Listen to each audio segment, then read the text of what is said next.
የሚያድም መለወጥ የሚረዳህ አንተ ያማል እንዴ? ምን ልታረገው? ምን ነው አብረን እንድንበላ እኮ ነው። ምሳዬ ሙሉ ቀን የቀዘቀዘ የዋለ ምግብ እዚሁ ስልቀላቅል ነው እንዴ? አታ ምን ችግር አለው? ትቀልጃለሽ? ይቅርታ ሄኒ፣ እኔ የቀዘቀዘ ምግብ አላልጃለሁ።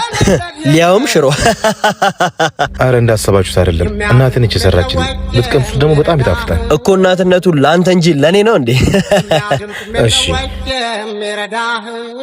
ሄኖክ ወዬ ባይሆን የራስን ብላና ቡና አብረን እንጠጣለን። ሁሌ አይደል እንዴ አብሮን የሚበላው? ዛሬ ምን ተገኘ? ከፈለግሽ አንቺ አብረሹ መብላት ትችያለሽ። ወይ ሄኒ እሱን ተወውና ብር አዋጣና ምግብ ይጨመር። ብር እንደሌለኝ ታውቃላችሁ። ብቻዬን ከምበላ ብዬ እንጂ እንደ እናቴ ምግብ ይሆንልኝ የለም። በል እንግዲህ የእናትን ሽሮ ስጠጣ ትኖራለህ። ሚስጥር ማናካፍሎ ከመገለል